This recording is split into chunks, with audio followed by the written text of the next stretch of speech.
نستغفره ونؤمن به ونتوكل عليه ونعوذ بالله من شرور أنفسنا وسيئات أعمالنا من يهده الله فلا مضل له ومن يضلله فلا هادي له وأشهد أن لا إله إلا الله وحده لا شريك له وأشهد أن محمدا عبده ورسوله وبعد فقال الله سبحانه وتعالى في محكمه التنزيل وفرقانه المجيد بعد أعوذ بالله من الشيطان الرجيم يا أيها الذين آمنوا اتقوا الله حق تقاته ولا تموتن إلا وأنتم مسلمون وقال تعالى أيضا يا أيها الناس اتقوا ربكم الذي خلقكم من نفس واحدة وخلق منها زوجها وبث منهما رجالا كثيرا ونساء واتقوا الله الذي تساءلون به والأرحام إن الله كان عليكم رقيبا وقال تعالى أيضا يا أيها الذين آمنوا اتقوا الله وقولوا قولا سديدا يصلح لكم أعمالكم ويغفر لكم ذنوبكم ومن يطع الله ورسوله فقد فاز فوزا عظيما أما بعد فإن أصدق الحديث كتاب الله وخير الهدي هدي محمد صلى الله عليه وسلم وشر الأمور محدثاتها وكل محدثة بدعة وكل بدعة ضلالة وكل ضلالة في النار وبعد எல்லா புகழும் புகழ்ச்சியும் இந்த உலகத்தை படைத்து பரிபாலிக்கக்கூடிய ஏகவல்லபன் ரப்புல் ஆலமீன் அல்லாஹ் சுப்ஹானஹு வ தஆலாவுக்கே என்றென்றும் சொந்தமானது. ஸலவாத்தும் சலாமும் இந்த உலகத்துக்கு சன்மார்க்கத்தை கொண்டு வந்த ஸல்லல்லாஹு அலைஹி வஸல்லம் அவர்கள் மீதும் அன்னாருடைய உத்தம சஹாபாக்கள் தாபிஊன்கள் தபஉத் தாபிஈன்கள் நாளை மறுமை வரைக்கும் இஸ்லாத்தை தனது வாழ்க்கையாக எடுத்து நடக்கக்கூடிய அனைத்து முஸ்லிமான மோமினான ஆண்கள் பெண்கள் மீதும் என்றென்றும் உண்டாவதாக. வார்த்தைகள் சிறந்தது அல்லாஹு தஆலாவுடைய அல் குர்ஆன் என்றும், வாழ்க்கை என்றால் சிறந்த வாழ்க்கை ஸல்லல்லாஹு அலைஹி வஸல்லம் அவர்களுடைய வாழ்க்கை என்றும், விடயங்களில் மிக மோசமானது ஒவ்வொரு விடயங்களிலும் புதிதாக உண்டாக்கப்படக்கூடியவை, அவை அனைத்தும் பித்ஆக்கள், நூதன அனுஷ்டானங்கள், அவை வழிகேடுகள் நரக கொண்டு செல்லும் என்று ஸல்லல்லாஹு அலைஹி வஸல்லம் அவர்கள் தன்னுடைய ஒவ்வொரு உபதேசத்தின் போதும் கூறிய அந்த எச்சரிக்கை வாசகத்தை ஞாபகமூட்டியவனாக புனித ஜும்ஆவுடைய கடமையை நிறைவேற்றுவதற்காக வேண்டி அல்லாஹ்வுடைய இல்லத்திலே ஒன்றுக்குள்ளும் இருக்கும் எனது அன்பிற்குரிய இஸ்லாமிய சகோதரர்களே, அல்லாஹு தஆலாவுடைய நல்லடியார்களே, நாங்கள் எங்கிருந்தாலும் எந்த சந்தர்ப்பமாக இருந்தாலும் அல்லாஹும் அவனது தூதரும் எந்த விடயங்களை ஏவி அவற்றின் மூலமாக ஈருலக விமோசனம் இருக்கிறது என்று கூறியுள்ளார்களோ இயலுமானவரை எமது வாழ்க்கையில் அவற்றை எடுத்து நடக்குமாறும், எந்த விடயங்களை விட்டும் தூர விலகி ஒதுங்கி நடந்து கொள்ளுமாறும், அந்த விடயங்களை செய்வதன் மூலமாக இந்த உலகத்திலும் நாளை மறுமையிலும் விமோசனம் கிடையாது என்று எச்சரித்துள்ளார்களோ முற்றுமுழுதாக அவற்றை தவிர்த்து நடந்து கொள்ளுமாறும் முதலில் அடியேனுக்கும் அப்பால் உங்களுக்கும் நல்லுபதேசம் செய்து கொள்கிறேன்.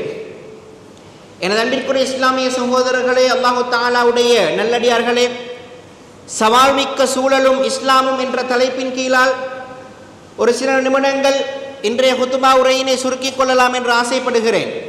எனது அன்பிற்குரிய இஸ்லாமிய சகோதரர்களே, அல்லாஹு தஆலாவுடைய நல்லடியார்களே, சவால் மிக்க சூழல் என்று இந்த சூழலை நாங்கள் அடையாளப்படுத்துகிறோம். நாங்கள் ஒவ்வொருவரும் சொல்லுகிறோம், இந்த சூழலில் மார்க்கத்தை அமுல்படுத்துவது கஷ்டமாக இருக்கிறது, இந்த சூழல் எங்களோட பிள்ளைகளை வளர்த்தெடுப்பது கஷ்டமாக இருக்குது, இந்த சூழல் எங்களோட பிஸ்னஸ் லைனை சரியான முறையில் ஹலாலான முறையில் கொண்டு போவது கஷ்டமாக இருக்குது, இந்த சூழல்ல ஒரு தாய் தன்னுடைய பிள்ளையை இஸ்லாமிய வழிகாட்டலின் கீழால் வளர்த்தெடுப்பதற்கு கஷ்டப்படுகிறாள். இப்படி நாங்க இந்த சூழலை பற்றி, இந்த காலத்தை பற்றி, இந்த காலம் பயங்கரமானது, இந்த காலம் மோசமானது, நாங்க இருந்த மாதிரி அல்ல, நாங்க வளர்ந்த மாதிரி ஒரு காலம் இல்லை, இந்த காலத்துல பிள்ளைகளை வளர்க்க கஷ்டமாக இருக்குது, எல்லா பிள்ளைகளோட கையிலையும் போன் இருக்குது, எல்லா பிள்ளைகளோட நெட்வொர்க்கும் பெருசாக இருக்குது, ஃப்ரெண்ட் ஜோன் பெருசாக இருக்குது, எங்களோட பிள்ளைகளை வளர்த்துக்கொள்ள கஷ்டமாக இருக்குது, எங்களுக்கும் எங்களோட ஈமான பாதுகாத்துக்கொள்ள கஷ்டமாக இருக்குது. இப்படி ஒரு சவால் மிக்க சூழல் இருப்பதாக நாங்கள் அடையாளப்படுத்துகிறோம். எனது அன்பிற்குரிய இஸ்லாமிய சகோதரர்களே, அல்லாஹு தஆலாவுடைய நல்லடியார்களே, இந்த சவால் மிக்க சூழல் நாங்கள் கவலைப்படுகிறோம், இந்த சூழல்ல கஷ்டமாக இருக்குது, பிள்ளைகளை வளர்த்துக்கொள்ள கஷ்டமாக இருக்குது. இப்படி நாங்கள் சொல்லுவது உண்மையான கவலையாக இருந்தால், இப்படி நாங்கள் சொல்வது உண்மையான கவலை, சமூகத்தின் மீதான கவலை, எனது குடும்பத்தின் மீதான கவலை, எனது பரம்பரையின் மீதான கவலையாக இருந்தால் அந்த சவாலை நீக்குவதற்கு இந்த குத்துபா எங்களுக்கு பிரயோசனம் அளிக்கும் இன்ஷா அல்லாஹ். அதே போன்று நாங்கள் மார்க்கத்தை விட்டும் தூரமாகிக் கொண்டு சூழலை குற்றம் சாட்டிவிட்டு சாக்குப்போக்கு சொல்பவர்களாக இருந்தால் அந்த சாக்குப்போக்கு சொல்ல எங்களால் முடியாது, இதைவிட சவால் மிக்க சூழல்கள் இந்த இஸ்லாத்திலே வந்திருக்கின்றன என்பதை நாங்கள் அறிந்து கொள்ளும் ஒரு குத்துபாவாக இன்ஷா அல்லாஹ் இருக்கும். எனது அன்பிற்குரிய இஸ்லாமிய சகோதரர்களே, அல்லாஹ் தஆலாவுடைய நல்லடியார்களே, நாங்கள் சவாலாக முதலாவது அடையாளப்படுத்துவது டெக்னாலஜியை, எங்கள்கிட்ட இருக்கக்கூடிய தொழில்நுட்பத்தை, எங்களிடம் இருக்கக்கூடிய மொபைல் போன்களை, எங்களிடம் இருக்கக்கூடிய சோசியல் மீடியாக்களை நாங்கள் அடையாளப்படுத்துகிறோம் சவால் மிக்கதாக. உண்மையிலேயே சவால் மிக்கதுதான். நாங்கள் விபச்சாரம் புரிய வேண்டும் என்றால் அந்த காலத்தில் விபச்சாரம் என்பதும் இந்த காலத்தில் விபச்சாரம் என்பதும் வித்தியாசம். மொபைல் போனுக்குள்ளுக்கே இன்றைக்கு என்ன இருக்குது? விபச்சாரம் மலிந்து காணப்படுகிறது. மொபைல் போனுக்குள்ளுக்கே என்ன இருக்குது? அரைக்குறை ஆடைகள் மலிந்து காணப்படுகிறது. மொபைல் போனுக்கு எங்களுக்கு என்ன இருக்குது? களவெடுக்க முடியுமாக இருக்கிறது. முந்தி களவெடுக்கிறதா இருந்தால் ஊட்ட உடச்சி உள்ளுக்கு பாயணும். இப்போ களவெடுக்கிறதாக இருந்த ஒரு பேங்க் சிஸ்டம் ஹேக் பண்ணினால் போதும் களவெடுத்துடலாம். முந்தி ஒரு மனிதனுக்கு மோசடி செய்வதாக இருந்தால் நேரடியாக வியாபாரத்தில் ஈடுபட வேண்டும். இன்றைக்கு நாங்கள் ஒரு ஃபேக்கான ஒரு பொருளை ஆன்லைனில் காட்டிட்டு அவங்களுக்கு எங்களோட பேங்க் அக்கௌண்ட்டை கொடுத்துட்டு நீங்கள் சல்லி அனுப்புங்க, எங்களுக்கு என்ன செய்யலாம்? களவெடுக்கலாம். இப்படி எல்லாமே களவு கொள்ளை என்பது, விபச்சாரம் என்பது, ஒரு பெண்ணுடைய மானபங்கப்படுத்துவது என்பது, ஒரு ஆணுடைய குறைகளை கதைத்து திரிவது என்பது. முந்தி ஒருத்தருடைய குறையை கதைக்கிறதா சந்தியில் நாங்கள் ஒன்று சேரணும், பள்ளிக்கு வெளியே நாங்கள் ஒன்று சேரணும். இப்போ ஒருத்தருடைய குறையை கதைக்கிறதா ஒரு 10 செகண்ட் ஒரு மொபைல் ஃபோன் ஒரு கோல் என்ன செஞ்சிடலாம், ஒருத்தருடைய குறைகளை கதைத்து கொண்டு போய்விடலாம், கோல் சொல்லிவிடலாம், 2 குடும்பங்களை பிரித்து விடலாம், ஒரு போட்டோ ஒன்றை போடுவதன் மூலமாக ஒரு பெண்ணுடைய மானத்தை வாங்கிவிடலாம். எல்லாம் டெக்னாலஜி என்ன செஞ்சிருக்குது? கையுள்ளுக்கு கொண்டு வந்து தந்திருக்குது. ஒரு சவால் தான், உண்மையிலே எங்களுக்கு இருக்கக்கூடிய ஒரு பிரச்சனை தான். என் அன்பிற்குரிய இஸ்லாமிய சகோதரர்களே, அல்லாஹ் தஆலாவுடைய நல்லடியார்களே, இப்படிப்பட்ட ஒரு சவால் மிக்க சூழல்ல எங்களோட பிள்ளைட கையில் ஃபோனை கொடுத்தோம்னு சொன்னால், எங்களோட பிள்ளை ஒரு 5 நிமிஷம் 10 நிமிஷம் ஃபோனை பார்க்கறது கேட்குறாரு, ஃபோனை கொடுத்தோம்னு சொன்னால் அந்த பிள்ளையை கெடுப்பதற்காக அங்கே வரிசையில் வந்து நிற்கிது, சில வீடியோஸ் வந்து நிற்கிது, என் பிள்ளைகளுடைய இஸ்லாத்திலிருந்து நாஸ்திகத்தை நோக்கி கொண்டு போவதற்காக. நாங்கள் வெளிப்படையாக பார்க்கும்போது என்ன பிள்ளை சும்மா ஒரு வீடியோ ஒன்றை பார்த்து கொண்டிருக்கும், ஒரு ரீல் ஒன்றை பார்த்து கொண்டிருக்குது, ஒரு லொக் ஒன்றை பார்த்து கொண்டிருக்குது, அப்படித்தான் நாங்கள் விளங்குவோம். ஆனால் என் பிள்ளை இஸ்லாத்தை விட்டு தூரமாகி கொண்டிருக்கிறது என்பதை நாங்கள் மறந்து விடுவோம். என் பிள்ளைக்கு வகுப்பு தோழர்கள் இருக்கிறார்கள். அந்த காலத்தில் வகுப்பு தோழர்கள் என்ன செய்வாங்க? அங்கே ஒரு கிரவுண்ட் ஒன்று இருக்குதான், நாங்கள் போய்த்து விளையாடிட்டு வருவோம். அங்கே ஒரு மாங்காய் மரம் ஒன்று இருக்கான், போய் மாங்காய் பிச்சுட்டு வருவோம். இப்படித்தான் எங்களோட வகுப்பு தோழர்கள் கதைத்துக் கொள்வோம். இப்போ வகுப்பு தோழர்கள் என்ன கதைக்கிறாங்க? இப்படி ஒரு கேம் ஒன்று இருக்குது, இந்த கேமை நாங்கள் விளையாடினோம் என்று சொன்னால் எங்களுக்கு அதில் மிஷன் இருக்குது, மிஷன் முடிச்சு முன்னுக்கு போகலாம். நான் இன்றைக்கு அந்த கேமில் 10 மிஷன் முடிச்சிருக்கிறேன், நீயும் அந்த எப்போ டவுன்லோட் பண்ணி வாரியா, நாங்கள் விளையாடுவோமா? அந்த பிள்ளையும் மிஷன் முடிப்பதற்காக என்ன செய்கிறார்? கேம் உள்ளுக்கு போகிறார். இன்னைக்கு கேமை கண்டுபிடிச்சிட்டு அந்த கேமின் மூலமாக பிரயோசனம் அடைந்த ஒரே ஒரு சமூகம் அந்த கேமை கண்டுபிடிச்சவர் மட்டும்தான். அவருக்கு வருமானம் வருது, அவருடைய பின் மூலமாக அவர் வாழ்றாரு. ஆனால் மற்றவர்களுடைய வாழ்க்கை கெடுக்கப்படுகிறது. இன்னைக்கு இதுதான் நடக்குது. எங்களோட பெண் பிள்ளைகள் இன்ஸ்டாகிராமில் இருக்கிறாங்க, டிக்டாக்ல இருக்கிறாங்க. நான் இன்றைக்கு ஒரு வீடியோ போட்டேன், எனக்கு 100 லைக் வந்துச்சு. நாளைக்கு இந்த பிள்ளையும் ஆசைப்படும், நான் ஒரு வீடியோ போடணும், எனக்கு லைக் கூடணுமாக இருந்தால் எனக்கு ஹிஜாப் கொஞ்சம் மகளணும். நான் இஸ்லாத்தை பற்றி மோசமாக பேசினால் எனக்கு வியூ கூடும், எனக்கு லைக் கூடும். இதன் பின்னால் ஓடக்கூடிய ஒரு சமூகம். இப்படிப்பட்ட ஒரு சவால் மிக்க சூழலில் நாங்கள் வாழ்ந்து கொண்டிருக்கிறோம். எனது அன்பிற்குரிய இஸ்லாமிய சகோதரர்களே, அல்லாஹ் தஆலாவுடைய நல்லடியார்களே, அதனால் நான் தலைப்பெடுக்கும் போது சவால் மிக்க சூழலும் இஸ்லாமும் என்று தலைப்படுத்தேன். ஏனென்றால் இஸ்லாம், ஈமான், இஹ்சான் என்று 3 படித்தரங்கள் இருக்கின்றன. இன்றைக்கு சவால் வந்து எங்களுடைய இஸ்லாத்துக்கு, எங்களுடைய ஈமான் மிச்ச தூரம் நாங்கள் ஈமானை இழந்திருக்கிறோம். எங்களுடைய இஹ்சானை அடையும் தரத்தில் நிறைய பேர் இல்லை. ஜிப்ரீல் அலைஹிஸ்ஸலாத்து வஸ்ஸலாம் அவர்கள் ஸல்லல்லாஹு அலைஹி வஸல்லம் அவங்கள்ட்ட ஒரு நாள் வந்தாங்க. வந்தபடியே ஸல்லல்லாஹு அலைஹி வஸல்லம் அவங்கள்கிட்ட உட்கார்ந்து கொண்டாங்க. உட்கார்ந்து கொண்டு ஸல்லல்லாஹு அலைஹி வஸல்லம் அவங்கள்ட்ட கேட்குறாங்க, இஸ்லாம்ண்டா என்ன, ஈமான்ண்டா என்ன, இஹ்சான்ண்டா என்ன, மறுமை நாள்ண்டா என்ன, மறுமையில்டாட அடையாளத்தை கொஞ்சம் சொல்லித்தாங்க. இப்படி சில கேள்விகளை கேட்குறாங்க. ஜிப்ரீல் அலைஹிஸ்ஸலாம் வந்துட்டு போன ஸல்லல்லாஹு அலைஹி வஸல்லம் அவங்க சொல்கிறாங்க, வந்தவர் யார் தெரியுமா? ஜிப்ரீல் அலைஹிஸ்ஸலாம் அவர்கள் வந்தார்கள். உங்களுக்கு உங்களோட மார்க்கத்தை சொல்லித் தருவதற்காக என்னிடம் கேள்வி கேட்டு பதில் சொல்லி, நாங்களாம் கேள்வி பதில் நிகழ்ச்சி நடத்துவோமே, கேள்வி பதில் நிகழ்ச்சி மாணவர் மன்றங்களை நடத்துவோம். அந்த கேள்வி பதில் என்பது ஆடியன்ஸுக்கு பிரயோசனமாக இருக்கணும். சஹாபாக்களுக்கு பிரயோசனம் தாரத்துக்காக அவர் என்னிடம் கேள்விகள் கேட்டுவிட்டு செல்கிறார். அதில் அவர் கேட்ட கேள்விகளில் இஸ்லாம் என்பது எங்களுடைய வெளிப்படையான அமல்களை குறிக்கக்கூடியது, ஈமான் என்பது எங்களுடைய உள்ரங்கமான ஈமானோட சம்பந்தமான நம்பிக்கை சம்பந்தமான விஷயங்களை குறிக்கக்கூடியது, இஹ்சான் என்பது ஸல்லல்லாஹு அலைஹி வஸல்லம் அவர்கள் விளக்கம் சொல்லுகிறார்கள், அன்த அபுதல்லாஹ கஅன்னக தராஹு ஃபஇன் லம் தகுன் தராஹு ஃபஇன்னஹு யராக். நீங்கள் அல்லாஹ்வுக்கு அடிமைப்பட்டு வாழ வேண்டும், அல்லாஹ் தஆலா உங்களை பார்த்து கொண்டிருக்கிறான் என்ற உணர்வு உங்களுக்கு இருக்க வேண்டும். நீங்கள் அல்லாஹ்வை பார்க்காவிட்டாலும் அல்லாஹ் உங்களை பார்த்து கொண்டிருக்கிறான். நாங்கள் அல்லாஹ்வுக்கு அடிமைப்பட்டு வாழ்கிறோம். உதாரணமாக நாங்கள் ஒரு கடை ஒன்றில் வேலை செய்கிறோம், கடையில் பொஸ் இருக்கிறாருன்னு சொன்னால் என்ன செய்ய மாட்டோம்? வேலை செய்யக்கூடிய ஆக்கள் கையில் ஃபோன் எடுத்து நோண்டி கொண்டிருக்க மாட்டோம். வரக்கூடிய கஸ்டமரோட மிக அழகான முறையில் பேசுவோம்.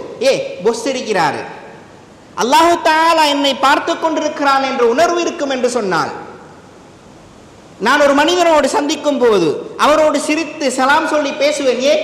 என் ரப் என்னை பார்த்து கொண்டிருக்கிறான், அவன் அடியானுக்கு சலாம் சொல்றது, அவன் அடியானை பார்த்து சிரிக்கிறது எனக்கு சுன்னா, நான் உணர்வேன். அந்த உணர்வு என்னிடம் இருக்கும். அதே போல என் உம்மா அப்பாவோட நான் ஒரு பயணம் போறேன், இல்லை என் மனைவியோட ஒரு பயணம் போறேன், ஒரு பெண் பிள்ளையை பார்த்து நான் கிண்டல் செய்ய மாட்டேன். பொம்பளை பிள்ளையில பார்த்து நாங்கள் என்ன செய்ய மாட்டோம்? குழப்பிக் கொண்டிருக்க மாட்டோம். இருக்கிறது உம்மா அப்பாவோட, இருக்கிறது மனைவியோட. இதே மாதிரி இந்த உணர்வு நான் தனியாக சென்றாலும், என்னுடைய நண்பர்களோட நூறலிக்கு போனாலும், அங்க வரக்கூடிய பெண் பிள்ளைகளை கிண்டல் செய்ய மனசு வராது. எப்ப என்ன அல்லாஹ் பார்த்து கொண்டிருக்க, என் உண்மையான பொஸ், என் ரப்பு என்ன பார்த்து கொண்டிருக்கிறான் என்ற உணர்வு இருக்கும் என்று சொன்னால் நான் அதை செய்ய மாட்டேன். இன்னைக்கு அந்த உணர்வு எங்கள்கிட்ட இல்லை. இன்று எங்களிடம் அந்த உணர்வு இல்லை. அந்த உணர்வை தாண்டி ஒரு படி கீழாக எங்களுடைய ஈமானிலேயும் சில தளம்பல்கள் இருக்குது. அந்த தளம்பலுக்கான அடையாளம் தான் இஸ்லாம் எனப்படக்கூடிய எங்களுடைய வெளிப்படையான அமல்களின் பகுதி. இந்த பகுதி சரிஞ்சிருக்குது. இஸ்லாம் சரிஞ்சா ஆட்டோமேட்டிக்காக ஈமான் சரியும், ஈமான் சரிஞ்சா ஆட்டோமேட்டிக்காக இஹ்சான் சரியும். அந்த படித்தளங்கள் எங்களுக்கு வேணும். எங்களுடைய இஸ்லாம் சரிஞ்சிருக்குது. ஐவேளை தொழுகைக்கு எங்களோட பள்ளிட எத்தனை பேர் வந்து சேர்றாங்கன்னு பார்த்தா கணக்கு குறைவாக இருக்குது. பார்த்தா முன்னுக்கு கடையில் தான் இருப்போம், வீல் பார்க்கில் தான் இருப்போம், வீட்டுள்ளுக்கு தான் இருப்போம். ஒரு வீடியோ ஒன்று வரும், ஒரு 5 நிமிஷம் வீடியோ, பள்ளியில் பாங்கு சொல்லுவாங்க, 2.5 நிமிஷம் கலைஞ்சிருக்கும். பாங்கு முடிய காட்டிலும் ஒரு பாங்குக்கு கண்ணியத்துக்காக அதை போஸ்ட் பண்ணி வைப்போம். பாங்கு முடிஞ்சோடனே பார்த்துட்டே போவோம். 15 நிமிஷம் இருக்குதானே இக்காமத் சொல்றதுக்கு, அதை பார்ப்போம். 2.5 நிமிஷம் கழியப்போல் அடுத்த வீடியோ வரும், அடுத்த வீடியோ வரும், ஜமாத் அப்படியே முடிஞ்சிடும். இப்படி தான் எங்களோட வாழ்க்கை போகுது. அப்போ இந்த இஸ்லாம் என்ற பகுதி சீர் செய்யப்படாமல் ஈமான் என்ற பகுதியும் இஹ்சான் என்ற பகுதியும் சீர் செய்யப்பட மாட்டாது. அதனால தான் இஸ்லாமும் எங்களுடைய இந்த சூழலும் என்ற தலைப்பை எடுத்துக்கொண்டேன். எனது அன்பிற்குரிய இஸ்லாமிய சகோதரர்களே, அல்லாஹ் தஆலாவுடைய நண்பர்களே, நாங்கள்லாம் சவால்னு பேசுகிறோம் தானே. எங்களுக்கு சவால்கள் இருக்குது. எங்களுடைய ஈமானை பாதுகாத்துக்கொள்ள கஷ்டமாக இருக்குது, எங்களுடைய இஸ்லாத்தை பாதுகாத்துக்கொள்ள கஷ்டமாக இருக்குது என்று நாங்கள் கொஞ்சம் ஒரு பக்கம் திரும்பி சஹாபாக்களுடைய வாழ்க்கை, அவர்கள் வாழ்ந்த அந்த சந்தர்ப்பம், அவர்கள் வாழ்ந்த அந்த காலக்கெடு, இந்த காலத்தில் அவங்களுக்கு ஈமானை பாதுகாத்துக் கொள்வது கஷ்டமாக இருந்துச்சா லேசாக இருந்துச்சா?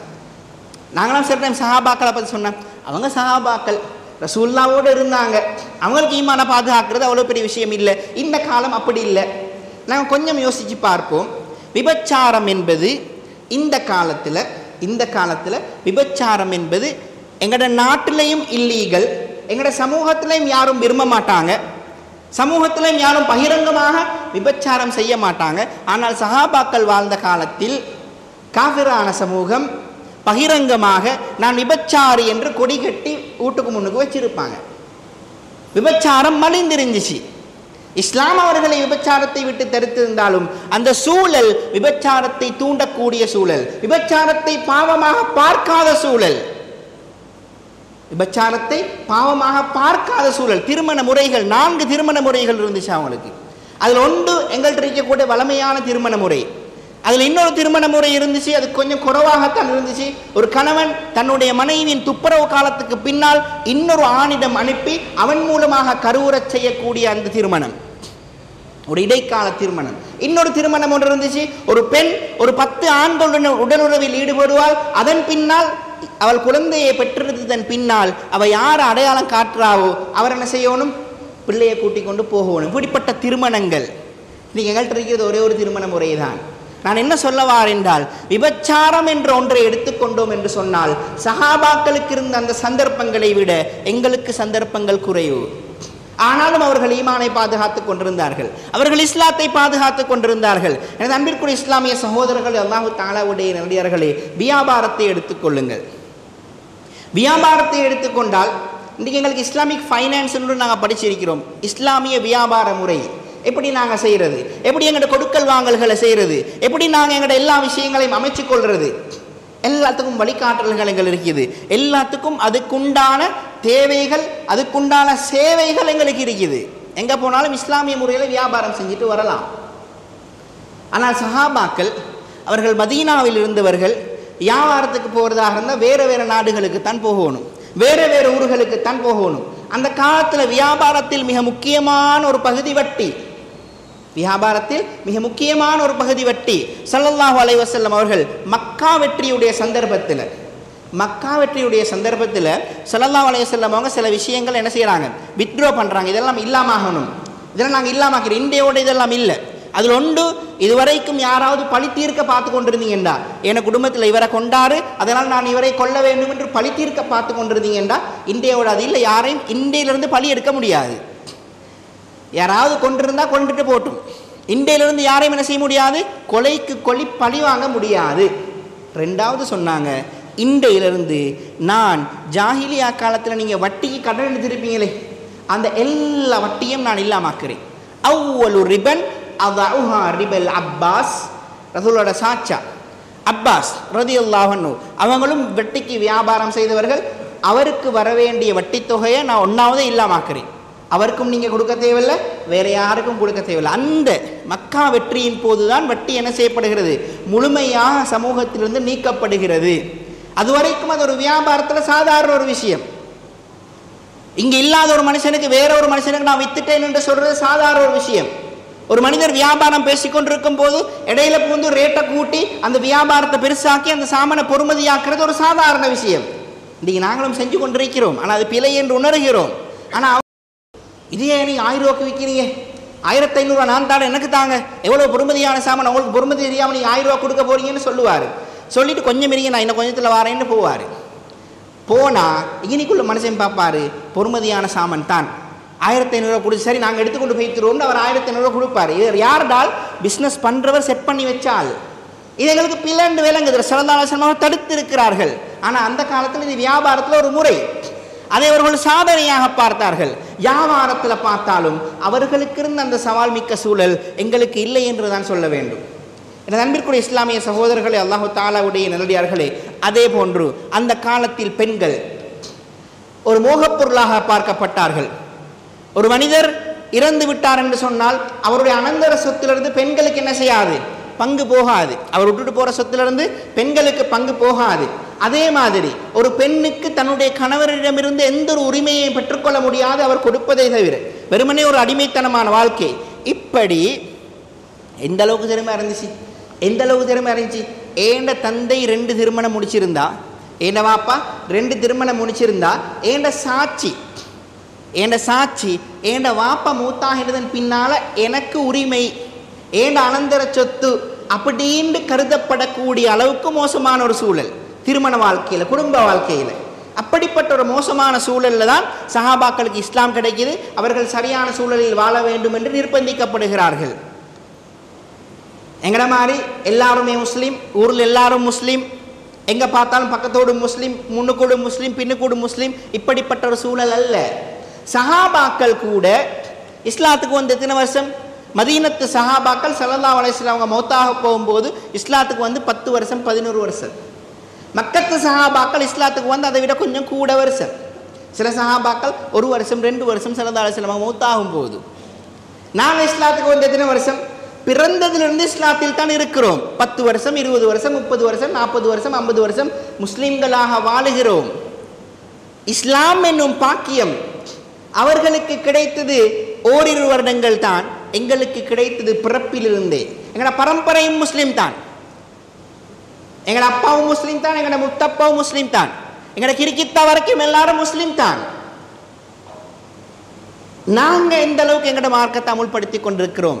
அவர்களுக்கு சவால் மிக்க சூழல் இருந்ததா இல்லையா? சில நேரம் வீட்டில் மகன் காஃபிராக இருப்பார், வீட்டில் வாப்பா சில நேரம் காஃபிராக இருப்பார், வீட்டில் மனைவி சில நேரம் காஃபிராக இருப்பாங்க, கணவன் சில நேரம் காஃபிராக இருப்பாங்க.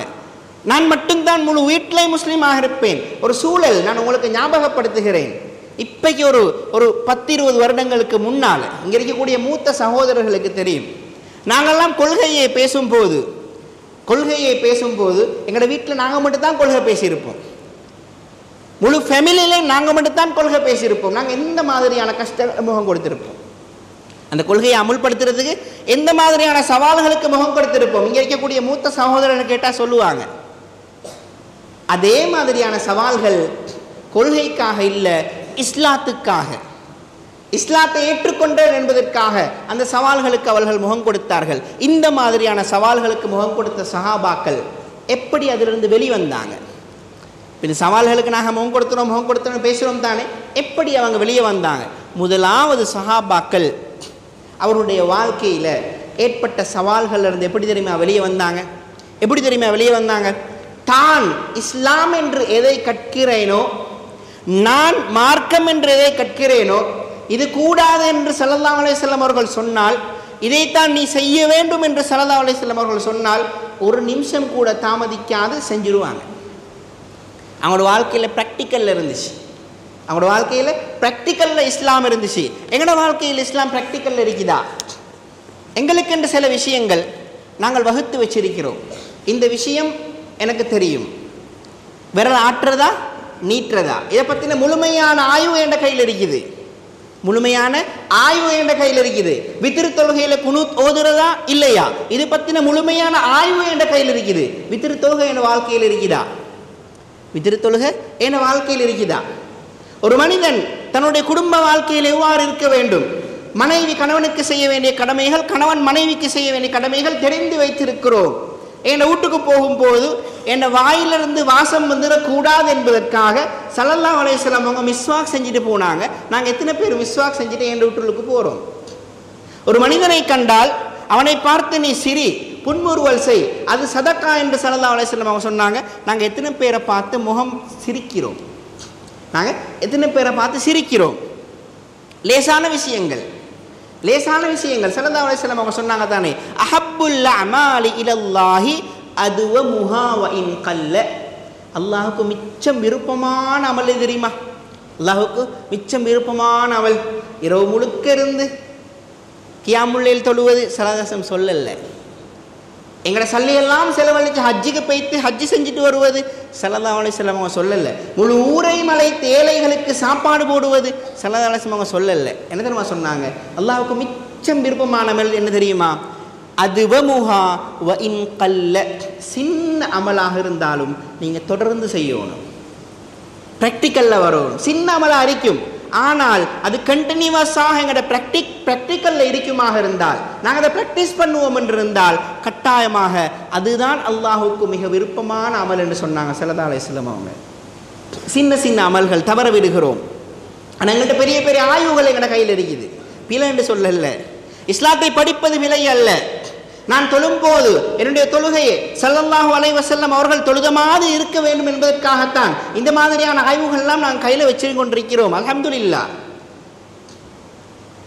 பிரச்சனை கிடையாது. ஆனால் பிராக்டிஸ் என்று வரும்போது, அமுல்படுத்துதல் என்று வரும்போது, அதனால் தான் இது ஒரு நடைமுறையியல் கண்ணோட்டம் என்று தலைப்பிடப்பட்டது. நடைமுறை என்று வரும்போது நாங்கள் எந்த அளவுக்கு நடைமுறைப்படுத்துகிறோம்? சஹாபாக்கள் நடைமுறைப்படுத்தி காட்டினார்கள். எனது அன்பிற்குரிய இஸ்லாமிய சகோதரர்களே, அல்லாஹு தஆலாவுடைய நல்லடியார்களே, ஒரு நாள் ஸல்லல்லாஹு அலைஹி வஸல்லம் அவர்களுக்கு குர்ஆன் வசனம் இறங்குகிறது. என்ன குர்ஆன் வசனம் தெரியுமா? மது, இன்னமல் ஹம்ரு வல் மைசிரு வல் அன்சாபு வல் அஸ்லாமு ரிஜ்சும் மின் அமலி ஷைத்தான் எனப்படக்கூடிய அந்த குர்ஆன் வசனம் இறங்குது.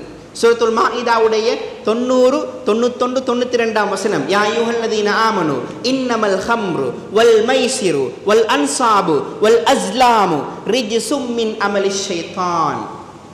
இந்த வசனத்தின் மூலமாக என்ன செய்யப்படுகிறது? மது ஹராமாக்கப்படுகிறது. மது இந்த சமூகத்தில் ஹராமாக்கப்படுகிறது.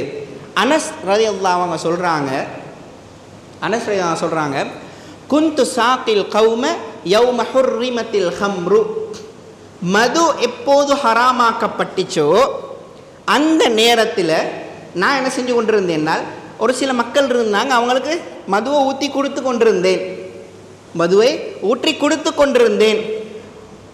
வமா ஷராபுஹும் இல்லல் ஃபதீஹ் அல் புஸ்ரு வத்தம்ரு, ஈச்சப்பழத்தால் செஞ்ச ஒரு மதுவைத்தான் அவர்கள் அறிந்து கொண்டிருந்தார்கள். அப்போது ஃபஇதா முனாதின் யுனாதி, ஒரு மனிதர் வந்து அறிவித்தார். ஸல்லல்லாஹு அலைஹி வஸல்லம் அவங்க வஹி வந்தால் உடனே என்ன செய்வாங்க, ஸல்லல்லாஹு அலைஹி வஸல்லம் அவங்க சஹாபாக்கள் அனுப்பி அறிவிக்க சொல்லுவாங்க. எல்லா சஹாபாக்களுக்கும் நீங்கள் இந்த வஹி அறிவிங்க, ஹம்ர் என்ன செய்யப்பட்டுட்டு ஹராமாக்கப்பட்டுட்டு, மது ஹராமாக்கப்பட்டுட்டு நீங்கள் அறிவிங்க. அவர் சொன்னார், ஓ ஹுருஜ் ஃபந்துர், வெளியே வந்து பாருங்க. ஃபஹரஜ்து, நான் வெளியே வந்து பார்த்தேன். அவர் சொன்னார், என்ன தெரியுமா சொன்னார், அலா இன்னல் ஹம்ர கது ஹுர்ரிமத், மது ஹராமாக்கப்பட்டுட்டு, மது என்ன செய்யப்பட்டுட்டு ஹராமாக்கப்பட்டுட்டு. அவர் சொன்னார், ஃபஜரத் ஃபி சிகக்கில் மதீனா, அவர் சொன்ன அடுத்த கணம், அவர் சொன்ன அடுத்த கணம் மதீனாவுடைய பாதைகளிலெல்லாம் மது ஓடியது, மதீனாவில் உள்ள பாதைகளில் எல்லாம் மது ஓடியது. காலலி அபூ தல்ஹா, அபூ தல்ஹா ரலியல்லாஹு அன்ஹு என்னை பார்த்து சொன்னார்கள், போய்த்து அதை கொட்டிட்டு வாங்க, போய்த்து அதை கொட்டிட்டு வாங்க. அதே மாதிரி இன்னும் சிலாக்கள் சொன்னாங்க, குத்தில ஃபுலானுன் குத்தில ஃபுலானுன் வஹிய ஃபீ புதூனிஹிம், ஸல்லல்லாஹு அலைஹி வஸல்லம் வஹி வந்துட்டு அறிவிப்பு வாரத்துக்கு அந்த ஒரு கெப்ல குடிச்சிட்டாங்க, அறிவிப்பு வரும்போது அவங்க குடிச்சிட்டாங்க.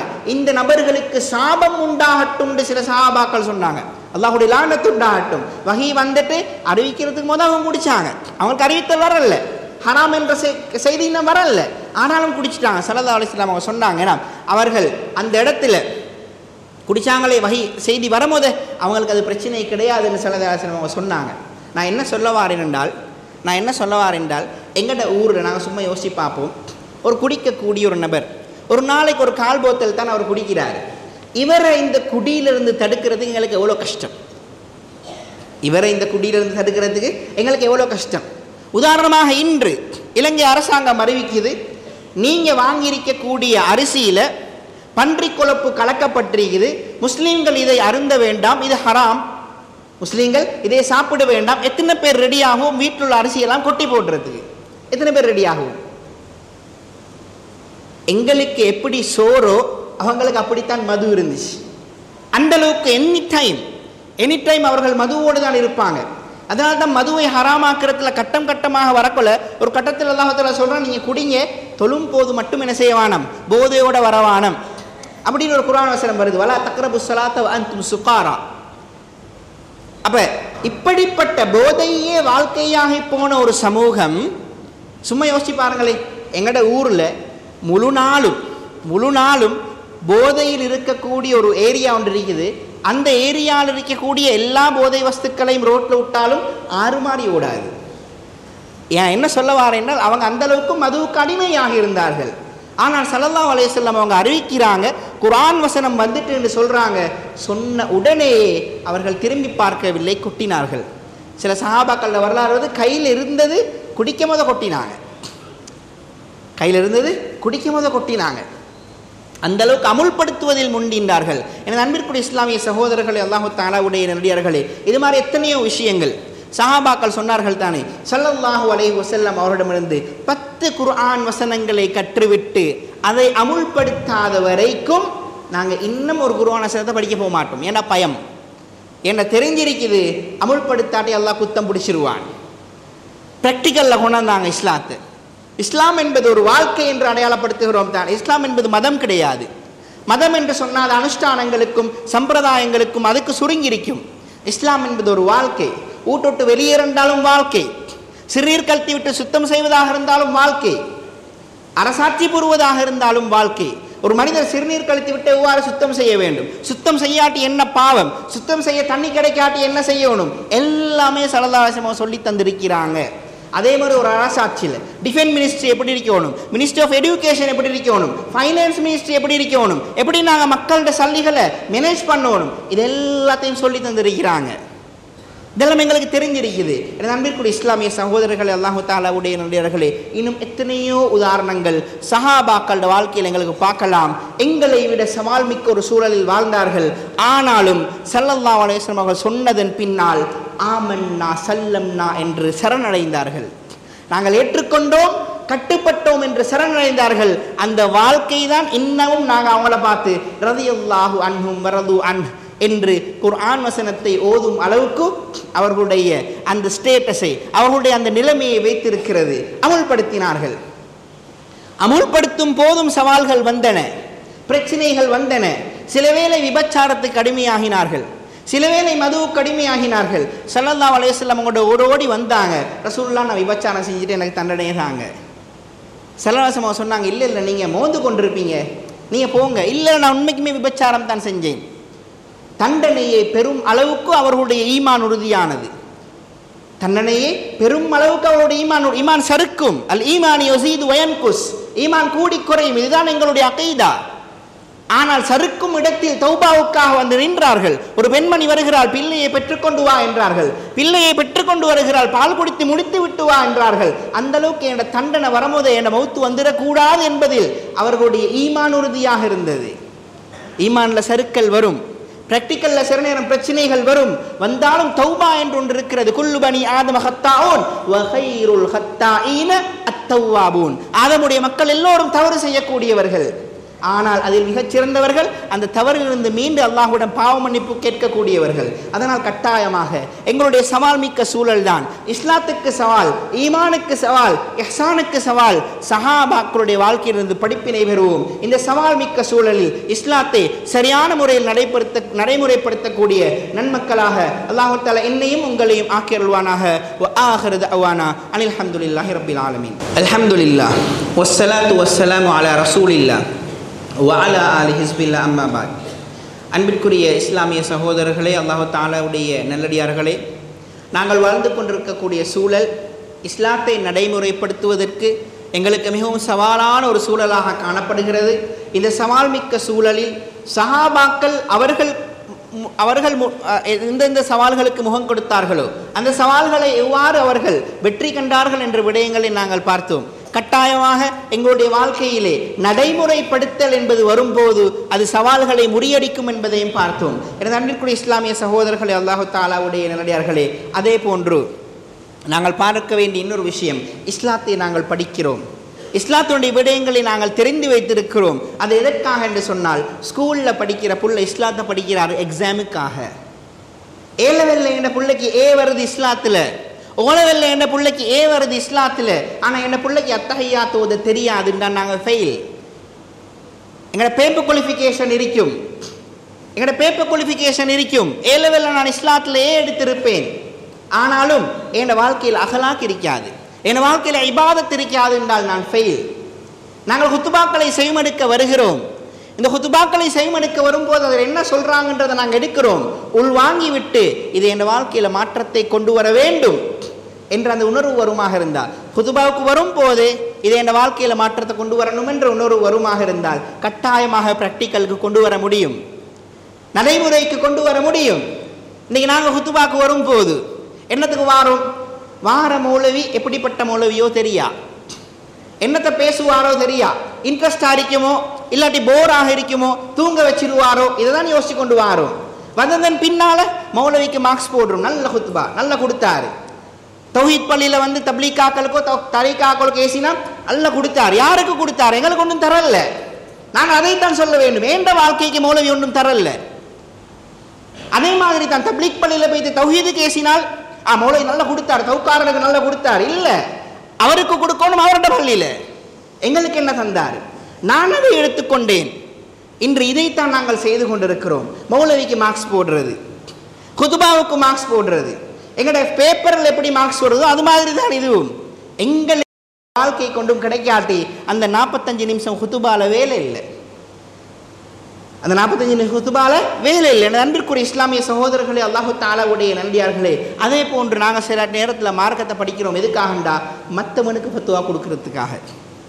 சில நேரம் சந்தேகங்கள் வந்து எங்கள்கிட்ட கேட்கப்படும், இப்படி ஒரு விஷயம் ஒன்றிக்கு அப்படி ஒரு விஷயம் ஒன்றிக்கு நாங்களும் ஆர்வமாக பதில் சொல்லுவோம்.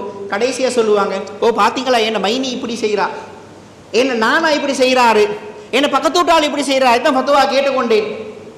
மற்றவங்களில் ஜட்ஜ் பண்ணுவதற்காக, மற்ற மக்களுக்கு ஃபத்வா கொடுப்பதற்காக நாங்கள் மார்க்கத்தை தெரிந்து கொள்ளும் ஒரு நிலைமை காணப்படுகிறது. இந்த நிலைமை இருந்தால் எங்களுக்கு ப்ராக்டிக்கலில் கொண்டாட இயலாது. இந்த நிலைமை இருந்தால் நடைமுறையில் கொண்டு வர முடியாது. ஏன் தெரியுமா? நாங்கள் நினைச்சிருவோம் எனக்கு மார்க்கத்தில் எல்லாம் தெரியும், நான் எல்லாம் பரிபூரணம், அடுத்தவருக்கு தான் மார்க்கம் தேவை என்ற உணர்வு வந்துடும். அதனால் நான் திருந்த மாட்டேன், அதனால் நான் உள்வாங்கிக் கொள்ள மாட்டேன். இந்த நிலைமை எங்களிடம் இருக்கக்கூடாது. எனது அன்பிற்குரிய இஸ்லாமிய சகோதரர்களே, அல்லாஹு தாலாவுடைய நன்றியர்களே, இதே போன்ற சவால் மிக்க சூழல்கள் நான் கொஞ்சம் யோசிச்சு பார்ப்போம். இப்போ ஒரு 10 வருஷம் 20 வருஷத்துக்கு முன்னால் நாங்களாம் சின்ன சின்ன 10-15 வருஷ வாலிபர்கள். நாங்கள் எங்கள் ஊரில் இருந்து கேள்விப்படுவோம், திஹாரில் ஒரு பள்ளி ஒன்று இருக்குதாம். அந்த பள்ளியில் குர்ஆன் சுன்னா படி இயங்கக்கூடிய மக்கள் இருக்கிறாங்களாம். குர்ஆன் சுன்னாவில் லீடிங் பள்ளிவாசல்கள் அதுவும் உண்டாம். நாங்கள் ஊரில் இருந்து ஆசைப்படுவோம், எங்களோட ஊர் பதுல்ல, நாங்கள் பதுல்ல இருந்து ஆசைப்படுவோம் திஹாரிக்கு வரணும், இந்த பள்ளியை கொஞ்சம் பார்க்கணும். எங்களுக்கு கேள்விப்படும் இந்த பள்ளியில் வெளியில் ஒரு சீடி அடிக்கிற இடம் ஒன்று இருக்குதாம். அங்கிருந்து குர்ஆன் சுன்னா மௌலைமார்கள் பேசக்கூடிய சீடிகள் வெளியே வருதாம். யாராவது கொழும்புக்கு வாரண்டா கேட்போம், திஹாரியில் கொஞ்சம் இறங்கி, அப்படி திஹாரி பக்கம் வந்து கொஞ்சம் இறங்கி எங்களுக்கு ஒரு சீடி ஒன்று வாங்கி கொண்டு வாரீங்களான்னு கேட்போம். அந்த அளவுக்கு இந்த இடம் குர்ஆன் சுன்னாவை இந்த இலங்கையிலே வியாபித்த இடம். குர்ஆன் சுன்னாவை இலங்கையில் வியாபிக்கும் ஒரு சேவையை செய்த ஒரு இடம் இந்த இடம். அந்த இடத்துல இப்படி ஒரு மிகப்பெரிய ஒரு மஸ்ஜிதை நாங்கள் கட்டி வைத்திருக்கிறோம். எனது அன்பிற்குரிய இஸ்லாமிய சகோதரர்களே, அல்லாஹு தாலாவுடைய நடிகார்களே, இந்த மஸ்ஜித் அழகாக காப்பட் போட்டு லைட் போட்டு இப்படி ஒரு அழகான ஒரு இடமாக இருக்குது என்று சொன்னால் அதில் பல பேருடைய தியாகம் இருக்குது. பல பேருடைய ஒதுக்கல், அவங்களோட குடும்பத்துட்டு அவர்கள் ஒதுக்கப்பட்டார்கள், அவருடைய ஊரை விட்டு ஒதுக்கப்பட்டார்கள், ஊரில் அடிக்கப்பட்டார்கள், உதைக்கப்பட்டார்கள். இங்கே அந்த தியாகங்கள் இன்று எங்களுக்கு ஒரு அழகான மஸ்ஜிதாக உருவாகி இருக்கிறது. அவங்களோட தியாகங்களை பங்கு கொள்வதற்கான ஒரு முக்கியமான சந்தர்ப்பமும் எங்களுக்கு கிடைச்சிருக்குது. என்ன சந்தர்ப்பம்? எங்களோட பள்ளி வாயினுடைய புனர் நிர்மாண வேலைகள் நடந்து கொண்டிருக்குது. பள்ளி வாயினுடைய புனர் நிர்மாண வேலைகள் நடந்து கொண்டிருக்குது. இந்த வேலைகளை ரமதானுக்கு முன்னால் நாங்கள் முடிச்சிடணும் என்பதில் நிர்வாக சபைகள் ஆசைப்படுறாங்க. முடிச்சிடணும், ரமதானுக்கு ஒரு அழகான பள்ளி வாயில் எங்களோட மக்களுக்கு கொடுத்துடணும். அந்த புனர் நிர்மாண வேலைகளுக்காக ஒரு கிடுகை விநியோகித்து அதன் மூலமாக பணம் வசூலித்து பள்ளியினுடைய தேவைகளை பூர்த்தி செய்வோம் என்ற நிலைக்கு தள்ளப்பட்டிருக்கிறார்கள். நாங்கள் ஒவ்வொரு கவலைப்படணும், எங்களோட பள்ளி நிர்வாகத்தை இந்த நிலைமைக்கு கொண்டு போக நாங்கள் வச்சுட்டோமே. நாங்கள் எல்லோரும் சேர்ந்துதான் இந்த பள்ளியை உருவாக்கினோம். எங்கள் ஒவ்வொருடைய பங்கும் இந்த பள்ளியில் இருக்குது. தியாகம் என்ற ரீதியில் இருக்குது, பணம் என்ற ரீதியில் இருக்குது, உழைப்பு என்ற ரீதியில் இருக்குது. சுபஹுடைய ஜமாத், இஷாவுடைய ஜமாத்தை நிறைவேற்றி இந்த பள்ளியை உண்மையாக உயிர்ப்பித்தோம் என்ற வகையில் பங்கு இருக்குது. ஆனால் அந்த பங்களிப்புகளுக்கு மேலாக பள்ளியில் ஒரு தேவை வந்தா இது ஏண்ட தேவைன்னு உணரப்படும் அந்த உணர்வு வேணும். பள்ளியில் ஒரு லைட் ஒன்று அடிபட்டிருக்குது, என்ன மோளை பள்ளியை பார்க்கறது இல்லையா, என்ன நிர்வாகம் செய்கிறாங்க, பள்ளியில் லைட் ஒன்று அடிபட்டிருக்குது. இப்படிப்பட்ட சமூகமாக அங்கே இருக்க தேவையில்லை. இதுலேயும் எங்களோட ப்ராக்டிக்கல் வரட்டும், இதுலேயும் நாங்கள் ப்ராக்டிஸ் பண்ணுவோம். பள்ளியில் லைட் ஒன்று உடஞ்சிருக்குதா, மோளை இந்த பள்ளியில் என்ன வகையான லைட் போடுறேன், என்ன கம்பெனி நீங்கள் போட்டுரு, இந்தாங்க சல்லி பிடிங்க, போய் கடையில் வாங்குங்க, லைட்டை போடுங்க, யாருக்கும் சொல்லிக்கொள்ள தேவையில்லை, நான் தான் தந்தேன். லைட் பத்தும் காலம் இல்லாமல் என்ற கபருக்கும் நன்மை வரும். இதுதான் இன்வெஸ்ட்மெண்ட், இதுதான் இன்வெஸ்ட்மெண்ட். ஒரு சகோதரர் அவர் சாதாரண பைக்கில் தான் வருவார், சாதாரணமாகத்தான் ஷர்ட் உடுப்பார். அவரை பற்றி நான் கேள்விப்படும் போது ஒரு பள்ளியினுடைய லைட் பில் கட்டுறதுக்காக தேவை ஒன்றிருக்குன்னு சொன்னால் உடனே ஓடி வந்து 30,000 40,000 தந்துட்டு போவாராம். தண்ணி பில் கட்டணும்னு சொன்னாலும் தந்துட்டு போவாராம். இவ்வளவுக்கும் அவர் சாதாரணமான ஒரு வாழ்க்கை தான் வாழ்கிறாரு. நான் அந்த சகோதரரை சந்திக்க ஆசைப்பட்டேன். போய்ட்டு அந்த சகோதரரை சும்மா பேசிக்கொண்டிருக்கும் போது இவருடைய இந்த மறைவான நன்மையை பற்றி நான் பேசலை, அதை கேட்கக்கூடாது. அவர்கள் மறைவாக செய்தது, கபருக்காக செய்தது. பேசிக்கொண்டிருக்கும் போது சும்மா அப்படியே பேசிக்கொண்டிருக்கும் போது அவரோட ஆடை விஷயத்தை நான் பேசினேன். நல்ல ஒரு ஷர்ட் ஒன்று போட்டிருக்கிறீங்க மௌலவி, எனக்கிட்ட 7 ஷர்ட் இருக்குது, இதில் ஒரு ஷர்ட் பிஞ்சாதான் நான் அடுத்த ஷர்ட்டை வாங்குவேன். அதே மாதிரி 7 கலெக்ஷன் இருக்குது, ஒரு கலெக்ஷன் டேமேஜ் ஆகினா தான் நான் அடுத்த கலெக்ஷன் வாங்க, அது வரைக்கும் என்ன செய்ய மாட்டேன், உடுப்பு வாங்க போக மாட்டேன். ஆனால் என்னை மறுமைக்காக நான் நிறைய இன்வெஸ்ட் பண்ணி வச்சிருக்கிறேன், நிறைய பள்ளிகளுக்கு உதவி செஞ்சிருக்கிறேன், நிறைய பேருக்கு என்ன செஞ்சிருக்கிறேன், வீடுகளுக்கு ஏழைகளுக்கு உதவி செஞ்சிருக்கிறேன். எனக்கு என் கபருக்கு ஒரு இன்வெஸ்ட்மெண்ட் ஒன்றுக்கு தேவை, எனக்கு ஏதாவது ஒரு ஐடியா சொல்லுங்க, கபருக்கு ஒரு இன்வெஸ்ட்மெண்ட் ஒன்று செய்யணும், ஏதாவது ஒரு ஐடியா சொல்லுங்கன்னு நான் அவருக்கு ஒரு ஐடியா ஒன்று கொடுத்தேன். அதுக்கு உடனே ஒரு பணத்தொகையை தந்துட்டு போயிட்டாரு. நான் என்ன சொல்ல வாரேன் என்றால் எங்கட சூழ்நிலையும் இப்படி ப்ராக்டிஸ் பண்ணக்கூடிய சகோதரர்கள் இருக்கிறாங்க. எங்கட பள்ளியில் கிடுகு கொடுக்குற நிலைமைக்கு வந்திருக்க கூடாதானால் வந்து விட்டார்கள். அந்த நிர்வாகத்தை அந்த நிலைமைக்கு நாங்கள் ஏற்படுத்திட்டோம். ஏதோ எங்களுடைய பொருளாதார சிக்கல், எங்களுடைய பொருளாதார நெருக்கடி, சாதாரண ஒரு சூழலில் நாங்கள் வாழ்ந்து கொண்டிருக்கிறோம். 50 ரூபா 60 ரூபா வாங்கின அரிசி 200 300 கொடுத்து வாங்க வேண்டிய நிலைமை சாதாரண நிலைமை கிடையாது. சாதாரண நிலைமை கிடையாது. 100 ரூபாய்க்கு இருந்த டாலர் 300 ரூபாய்க்கு போய்த்தினால் 3 மடங்கு எங்களோட லைஃப் காஸ்ட் போய்த்திருக்கிறது. அதை நாங்கள் ஏற்றுக்கொள்வோம். ஆனாலும் கொடுப்போம். கொடுக்க கொடுக்க குறையாது. கொடுக்க கொடுக்க ஒரு நாளும் குறையாது. என் அன்பிற்குரிய இஸ்லாமிய சகோதரர்களே, அல்லாஹ் தஆலாவுடைய நல்லடியார்களே, வெளியே நிர்வாக சபையாக்கள் வெயிட் பண்ணுறாங்க. அவர்கள் அந்த கிடுகுக்கான டிக்கெட்டுகளை விநியோகிக்கிறார்கள். இன்ஷா அல்லாஹ் வருகிற 16ஆம் தேதி அந்த கிடுகு வழங்கப்படுகிறது.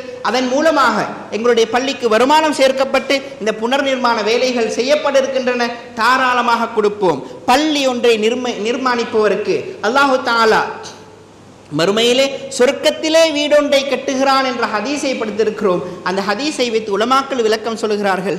பள்ளி ஒன்றை கட்ட தேவையில்லை.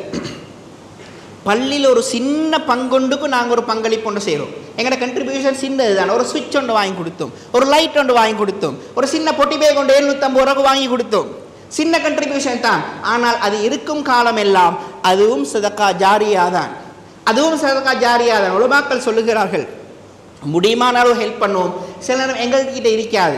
ஆனால் எங்களுக்கு தெரிஞ்ச ஒருத்தரை பிடிச்சி எங்களுக்கு என்ன செய்யலாம்? பள்ளிக்கு ஒரு உதவி எடுத்து கொடுக்கலாம். எடுத்து கொடுப்போம். அல்லாஹ் தஆலா இந்த பள்ளியை எந்த அளவுக்கு இந்த பள்ளியை முழு இலங்கையிலும் குர்ஆன் சுன்னாவை மேலோங்கச் செய்யும் ஒரு பணியை செய்யக்கூடிய பள்ளி வாயிலாக அந்த காலத்தில் ஆக்கினானோ, இன்றும் அதை அல்லாஹ் தஆலா ஆக்க வேண்டும், எதிர்காலத்திலும் ஆக்க வேண்டும். அல்லாஹ் தஆலா எதை கேட்டோமோ, எதை செவிமடுத்தோமோ அதை எங்களுடைய வாழ்க்கையில் அமுல்படுத்தி, எங்களுடைய குடும்பத்திலும் அதை அமுல்படுத்தி சிறந்த ஒரு பரம்பரையை உருவாக்கும் பாக்கியத்தை எனக்கும் உங்களுக்கும் தந்தருள்வானாக. வ ஆகிரு தஅவானா அல்ஹம்துலில்லாஹி ரப்பில் ஆலமீன்.